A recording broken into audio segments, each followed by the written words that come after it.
Good to have you sitting down with us today. Oh, yes, sir. I'm so glad you had me. Yeah, we're glad to talk anytime. And I just want to dive into our conversation today by asking you, since, and of course, you are a political candidate. You are a candidate for Bedford County Mayor. And I need to take care of a little business before we get into this. Um, I need to read this disclaimer, okay?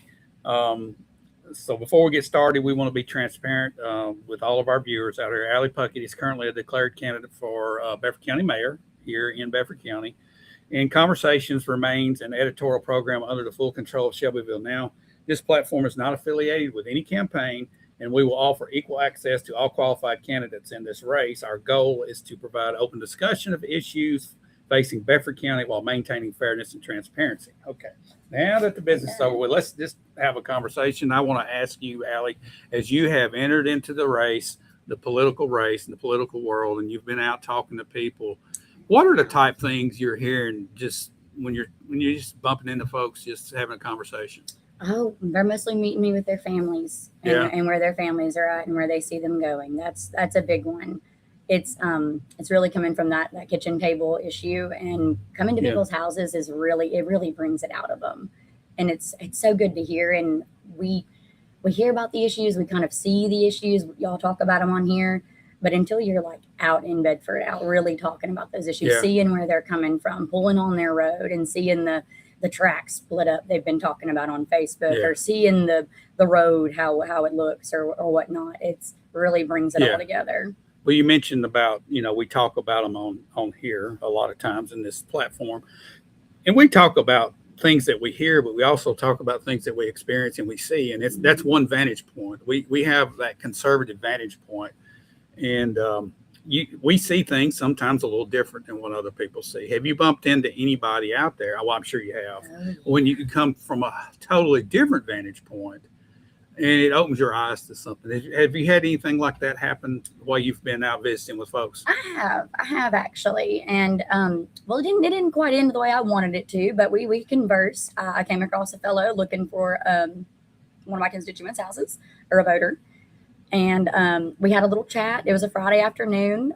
We had a lot in common, and he was really excited to meet a candidate that was running. Said we really needed some good people in the race. Yeah. And told me to put a sign in his yard, told me to put one at his business. I got down there about to put it in the yard, and he flagged me down, and he said, "Hold on, wait 1 second. You're not a Trump girl, are you?" I said, "Oh, sir, excuse me, come again."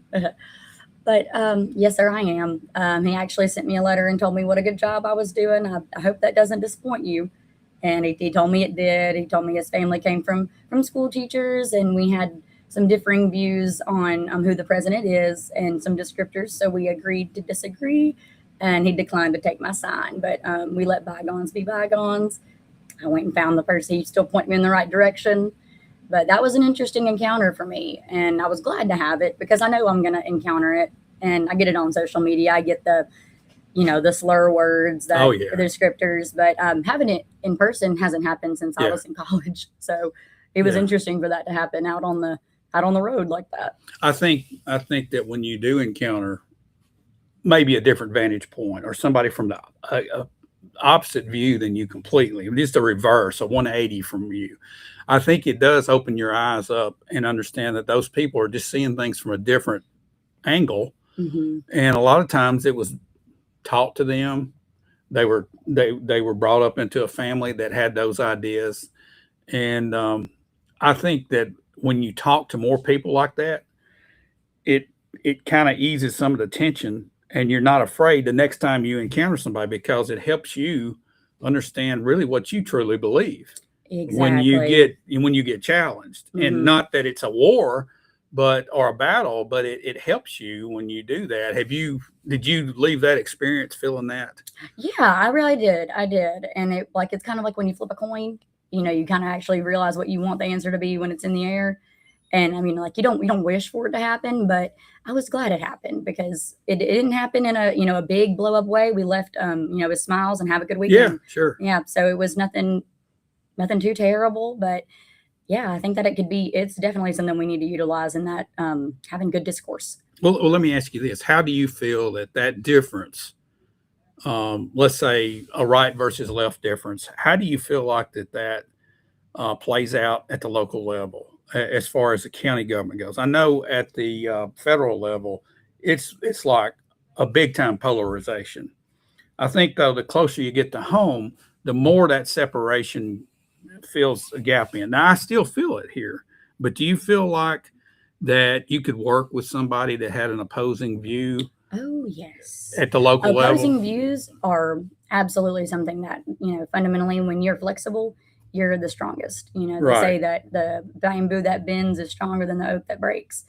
But right, yeah, whenever it comes to like right and left, there is a middle ground of where I can see that gray area. I think Trump is really good at that. And I think we should call it common sense. yeah, Absolutely. But when it's not even a right versus left. It's right, more just, that one trigger point right, of, the make or break. It's, Trump or not, or right, whatever it is for them, that one issue. And that is where I think it's most helpful, is that I can see your lens now. And I think it's like about 60% of what you actually think as a person is your perspective. That's how you were raised. It's unchangeable. But once you can like understand where they're coming from, yeah, it's not offensive. It's not anything. It's you understand, and that's, yeah, teach their right, own. right. Well, as you have been visiting with folks, have you seen any specific things that just keep coming up? What's the common thread that you hear in conversations as far as Bedford County goes? What's everybody's biggest concern right now, you think? Jobs for their kids. Really? Yeah. Jobs for the kids. Yeah. A lot of the boomer population, I've heard when I've gone to see them, is that they get upset when we talk about needing houses. And I've thought about it, but I haven't owned a house, and I don't even know who, it's new to me. But they know that the boomer population has a lot of houses. And just hearing from them like that, it upsets them that they think that we need to develop so much, because point blank period, they did, and I quote, say, "We're dying, Allie." And I know that. I'm not naive, but I don't like to feel like Gen Z's, outpacing them in that. But when they say that to me, it tells me they're like, we don't want this to change when we're gone. We don't want this to be overdeveloped into apartments because we're still here. And I mean, that quote ended with, just give us some time, be patient. Those houses exist, but right now there's not there yet. Yeah. But I do hear that from just about everybody in that age demographic category. So you're saying they just don't want to see development at all? I think it's more they don't want to see low end development. I don't think they want to see development that is low quality. Just like talking with other mayors in the area, that saying no is powerful in raising your quality of life in your area. So saying no to condos in places they don't belong is a powerful thing. Uh-huh. And when you don't have to change in those ways, you shouldn't. You are what you create. Right. And just hearing that from that boomer generation, that if they know it's here, I believe them, because I believe that too. I believe that there are houses and that development is always good. We're always going to need new houses when people come in and independently build them, or good developers do things like that. But it shouldn't be the primary objective. Right. So after talking to that age group, and then maybe bumping into a lot of people your age group, do you think that the younger generation still sees the American dream and they're chasing after it? Absolutely. That is exactly what I see. How does it differ from maybe my pieces. generation? Maybe the pieces coming together. Like we had talked about, you get married, you have Right. you get the house, you move out with your parents, get your own house, and then you have children. Some of those pieces are coming together differently. So some people my age are choosing that mortgage then marriage, or vice versa. It's the market. I mean, when you're having a wedding or buying a house, whatever it is, it's probably going to be expensive. And if it's worth anything at all, it's probably going to be even more expensive. Yeah. And when you want those things, you want that life, that idyllic life, sometimes you're just going to get it where you can. Yeah. Okay. Looking through your eyes as you see Bedford County at your age, you have a profession. You're in the nursing profession. Yes, sir. Okay. So you're in the medical field. How do you see yourself fitting in Bedford County, let's say 5, 10, 15, 20 years from now? How do you seeing your career evolve in this location in Bedford County, and how do you see the environment of Bedford County changing in that time frame? That's a loaded question. I mean, what do you see happening with the right person and the right mindset in the citizens of Bedford County? How do you see it changing into something positive, more positive than it is today? How do you see that playing out over the next 5, 10, 20 years? Well, in my mind, what I hope to see and what I hope to do is not just to be symbolically leader, but also living it. I think when we have those people who are Yes, that's what I want you to talk about. You, Bedford County resident, Allie. yes, Let's just say you weren't running for office and you weren't doing anything, but you just were going to live here and plant yourself here. What would you want to see happen in those next 20 years? Oh yeah, that's So this is a dream time, okay? Okay. Can't take me on your dream for a second. Well, we have to have some hypothetical issues here then. For me, that would look like looking at like our hospital and how I'm a nurse, so healthcare facilities, Right.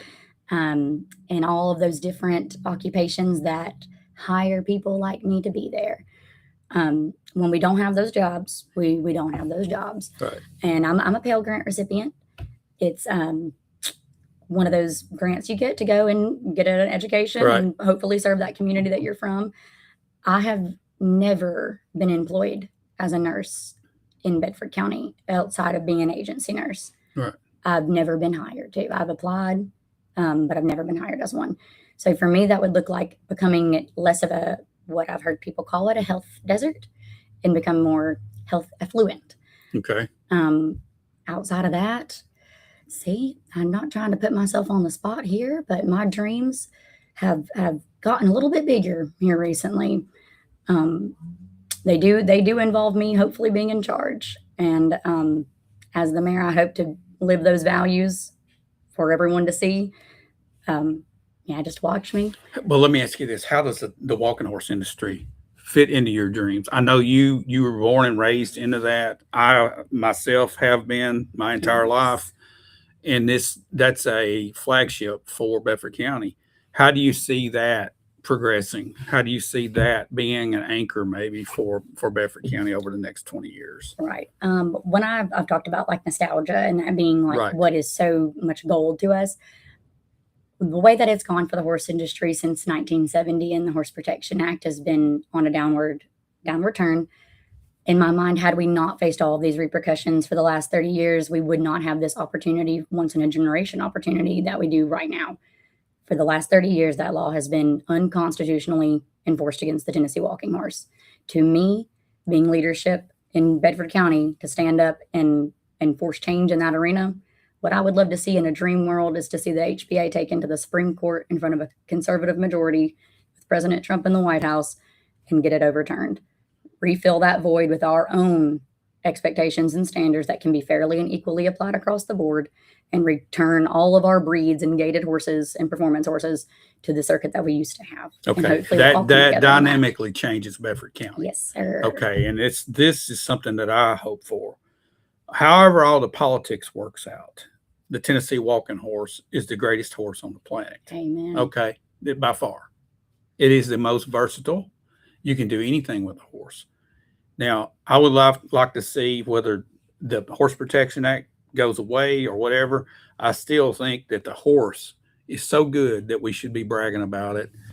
And I would love to see the community embrace it like it did once before. And I think we have to embrace our community. Absolutely. We have to educate. We have to. I'd love to see 1,000 horse training barns out here with 10 to 15, 20 employees in it. And when we have those big barns with their customers coming into town, going out and shopping, putting back into our community, we put the community back into our horse show. You know, we've got an opportunity, I think, with children and young people. I see this in other breeds, how they have the academy program and so forth. I just think that this is a hotbed. I think Rutherford County is a hotbed. Williamson County is a hotbed for this type of thing, to get children involved. And man, when children get involved, granny and granddad mom and dad, they're all involved. get the whole team. Yeah, and you are getting to educate that whole family on the Tennessee walking horse. Yes, sir. And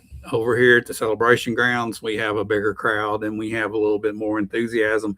I think there's opportunity there. Do you see that? That is a yes, sir. That is exactly what I see. Mm-hmm. I would love to see that type of change take place regardless. And then if we can get the politics right, just think about the fuel that would add to the fire. Yes, sir. You're exactly right. Yes. So you see then the walking horse industry as part of your dream future. Yes, sir. I think it is that revenue stream that we think about and we talk about as needing in Bedford County. It's not a restaurant. It's not a business. It's an industry that is self-sustaining. And they used to call it in one of the biographies I read, the greatest miracle that, government could never do. Because that's exactly what it is. Those horse trainers are going to go and train their horses. They're going to hire people. They're going to keep going. It's not something the government has to come in and say, hey, you're going to need this, that, and the other to keep the horses going. Yeah. Well, obviously we know they're not doing that now. Yeah. It just in my heart, I feel like if any other industry was facing what we have for 30 years, a lot of things differently would have been handled. Had we not faced that, we might be in a different world where the walking horse is already a relic, I'm afraid. Yeah. But since they did what they did for 30 years, I think we have that window to reintroduce ourselves and, say, hey, we have a voice and we mean it. Yeah. And can bring a whole new generation into it. Okay. So that's definitely an asset. What other assets do you see that we currently have in Bedford County that could be built upon?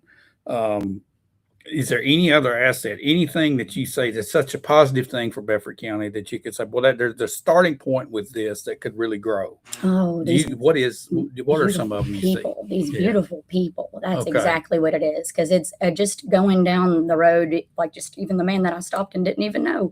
I mean, brilliance, absolutely everywhere. And I re-listen to a lot of meetings, and I constantly hear the commission or anyone on a microphone say, is Bedford County getting into the blah, blah, blah business? And I really feel like the fundamental issue is exposed every time we say that. When the Bedford County government competes against its people, it's competing against its people. I think as soon as we step back out of that arena and let business be business and let the free market thrive. Thank you. The free market will thrive. I think the free market is one of the best things that we've got going in this country.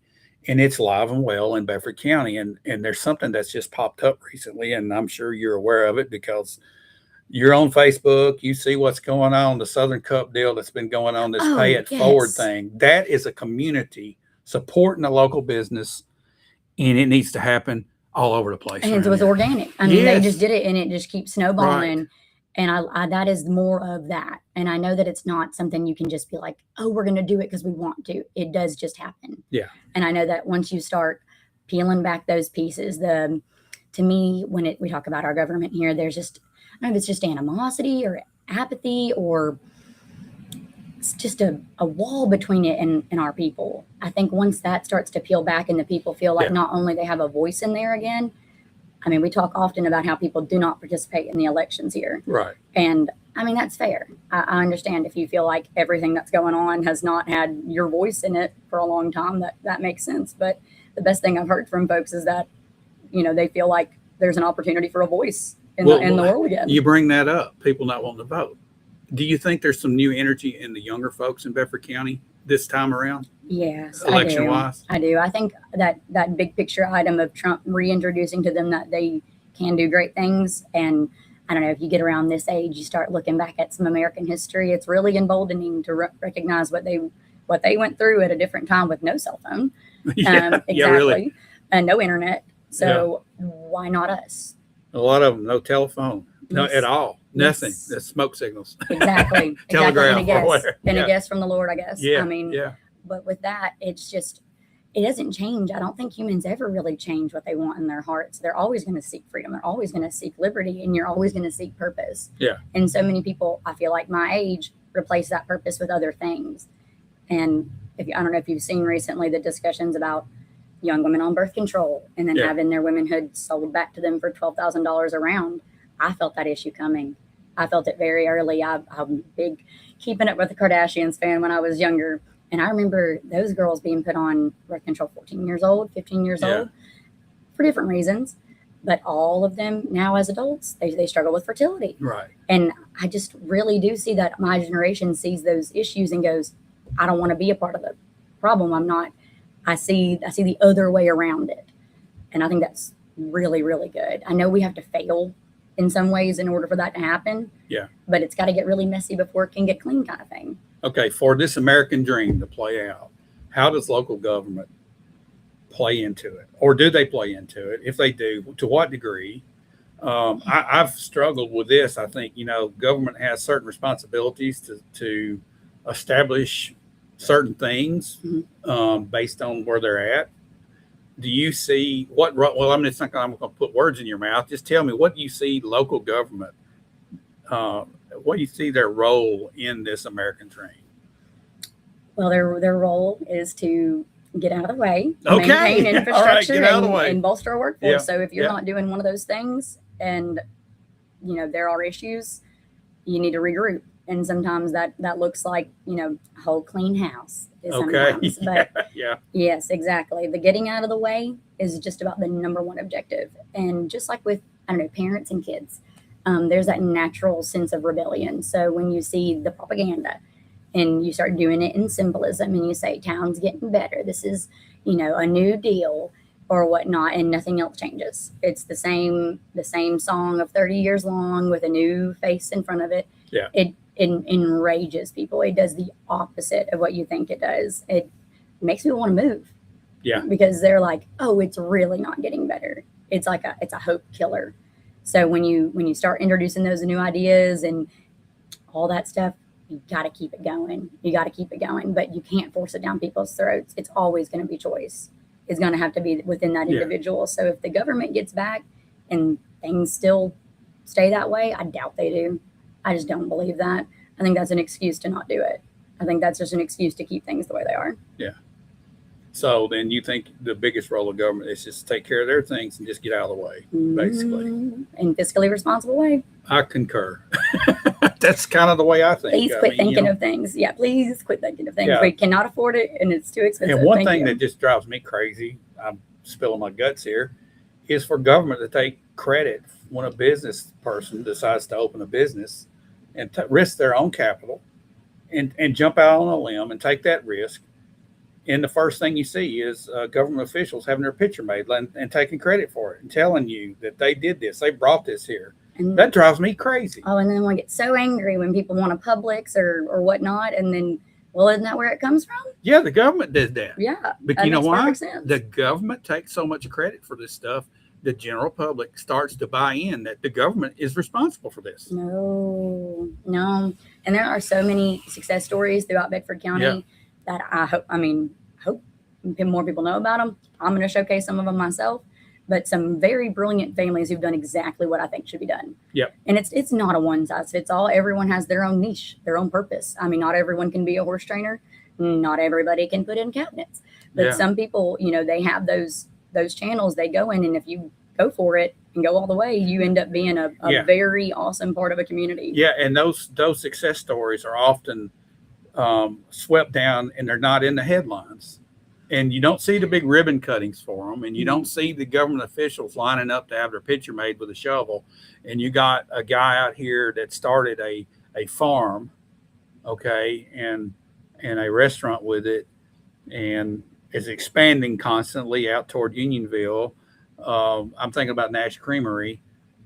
I mean, even though they sit out toward Unionville, I mean, that's a success story. And then you go over on the other side of the county and you see another success story. Back many, many years ago, the Potts processing plant that has expanded and done a lot of things. And then you go south and you see a mechanic sprout, but they're not in the headlines, Allie. No. These are success stories, but they're real. And I think that if more people see, I don't know, you've talked about the Cooper family and their success, the Hayneses and Haynes Service Company, those people who have, been a family, put back into their business. And that is how I think this government should be run. I don't think it should be run like a business. I think it should be run like a family business. And that's exactly what the most successful people ever, that's all, that's what it is. If you look at President Trump, same situation. It's his family and he pours back into it and it makes them better. Right. instead of pitting against each other. That was something me and Williamson County's mayor talked about, was that internal strife, and how do you turn it into Williamson County versus Williamson County and Williamson County versus everybody else, and make that competition come to you. Yeah. All righty, Allie. Interesting conversation. Anything else that you've just run into that's just jumped out at you and you said, wow, that's profound? Or maybe just some experience that you've had, just like you had with the guy that thought differently. Has anything else that happened like that? Oh, wow. It's something all the time. I've got to see some places at Bedford I have absolutely never seen before. Yeah. I did get out on Mount Harriman Road and take a little ride in the sky when Pretty, that inclement. Oh, it was gorgeous. Yeah. Well, I got to see a bit of it until that inclement weather came in about a week ago, and we took a little sky ride. But it's amazing when you can see it when you're out there driving on it. Yeah. So I encourage everybody, go take a drive out to Mount Harriman Road. Have you floated the Duck River yet?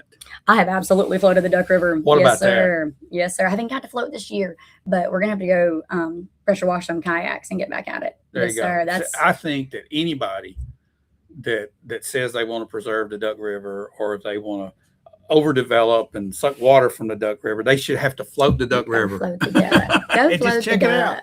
Yeah. From Normandy Dam all the way out past Halls Mills, all the way to Bedford County line. Just float the whole thing. It would take 3 or 4 days, because you got to get your kayak out and jump around these certain areas, these mills and these little dams and areas of the river. But if you were to float it, I think it would completely change your mind about Bedford County, because the nature that's here and that scenic, diverse body of water that we have is phenomenal. Oh, now I think you might have given me an idea. If I go missing for a couple of days, I might be on the Duck River. Yeah. We'll see what I come back with. Take a fishing pole too. Might Smallmouth bass, black perch, some of the best fishing on some of these bluffs that you run across. They're awesome. Dalton always does great fishing. I have never fished on the river, but I do love it. I really do. So actually, I think I might. We'll see how long I can, see how far I can get. But all right. Well, Allie, it's been fun just sitting down talking with you. Well, I've enjoyed it, and I'll be back if you'll have me. Oh, absolutely. Anytime. Thanks for watching, everybody. That's Miss Allie Puckett, Bedford County Mayor candidate. Thanks for watching.